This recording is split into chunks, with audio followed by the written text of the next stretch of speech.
things that you should know if you have a blind colleague. Grab a cup of tea and let's chat disability.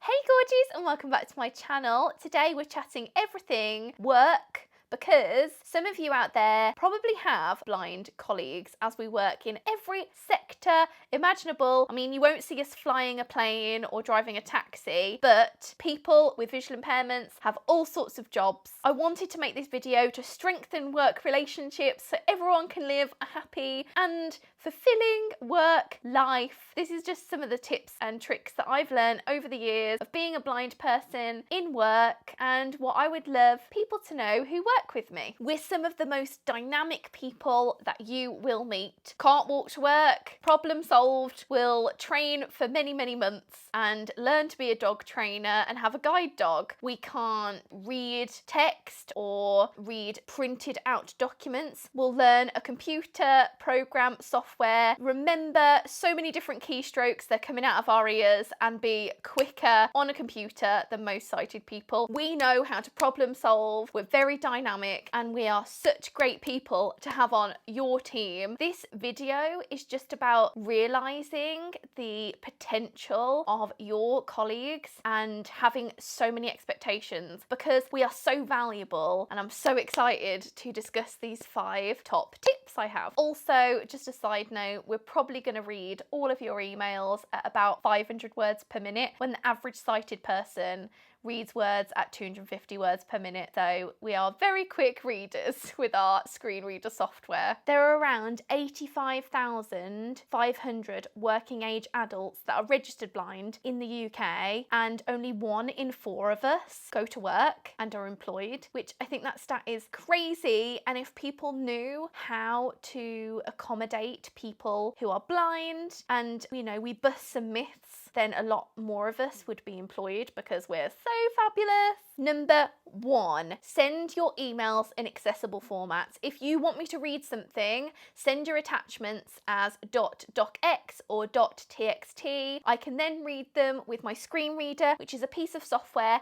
that loads onto our computers and reads aloud everything on our displays. And also it works with our Braille note takers, which is basically a cool little computer that can read with our fingers, because it has a little Braille display on, which is usually a line of cells, if you like, that raise and fall with the computery bits giving it signals. Very complicated bit of tech, and it takes ages for the engineers to actually thread those little individual cells into the Braille display. So cool. That's what we use to read your emails. So it needs to be in .txt and .docx. No images without descriptions. They're no use to me. I can't see them. We need lots of alt text if you're going to send me a pretty picture in an email. No PDFs either. PDFs are bad. We could probably eventually read them with all sorts of different OCR software, but to be honest, it's better not to send them in the first place. Just turn it into a doc. I would say emails, when I receive them, are one of the most accessible things on my computer. I can do it really quick and snappy, and sending me an email is a surefire way to get to me as quickly as possible if I'm sitting at my desk.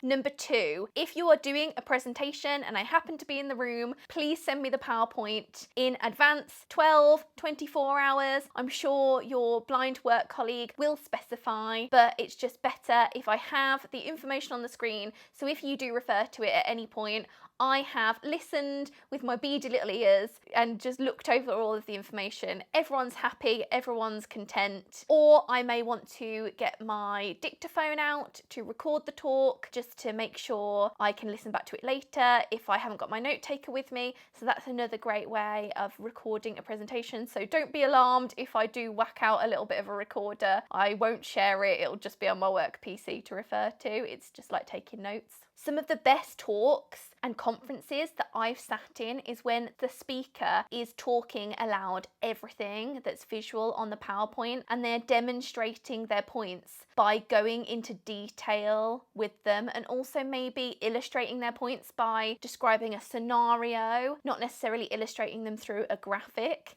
This is why I absolutely love TED Talks. They are amazing. The speakers on there are fabulous at demonstrating their points with their voice, and I'm so fascinated. I guess that's why I love like astrophysics lectures, because the way they describe the planets and the solar system is still very descriptive. I feel like I almost don't need the image to get the gist of what they're saying, and that for me enhances my experience. By the way, I'm really not saying you have to do a TED talk every work meeting. It's just really great to develop this skill of description, and I think it's just a great skill to have even if you haven't got a blind work colleague. Number 3, don't leave your work bag on the floor in a walkway. I think this is kind of a good one without saying, just a good practice to get into with your bag, but I am not going to see that bag on the floor. So tuck it underneath your desk or have a set place that you're going to put it, because at the end of the day, I'm going to be tripping over that. I'm just going to fall over. It's going to be a big hot mess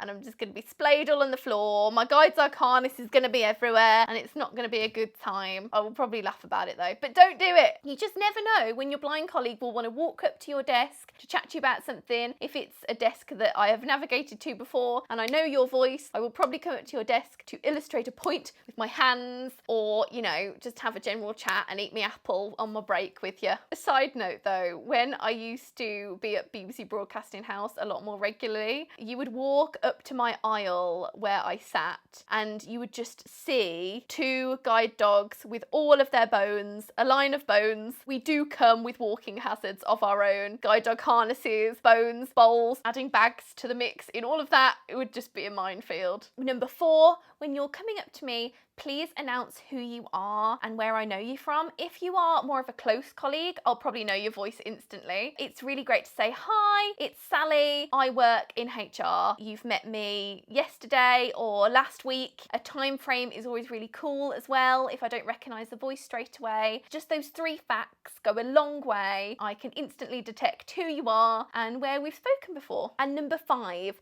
I may have an access worker with me, and they are someone who can aid me with everyday work tasks that otherwise wouldn't necessarily be that accessible to me. Walking to the canteen at lunchtime would be quite a long task maybe if I don't know where the lunchroom is, if I'm new to a job, or I don't really know what sandwiches are on offer today. So it's really good if I have an access worker just to pop down there with me, describe the food choices, the beverages on offer. You may see them with me. You apply for any support through Access to Work, and if you want me to do an extra video on Access to Work and how to get that and do that, please write in the comments down below. I'd love to know if you'd find that useful. My access worker is really fabulous because often if I don't get PowerPoints in advance, or you know, something happens to cross wires, cross communications, that can often happen, I want to be able to be versatile, on the pulse, and my access worker allows me to have a bit more flexibility and do that just in quick fire situations, so I can make sure that I am with it and on the ball at all times.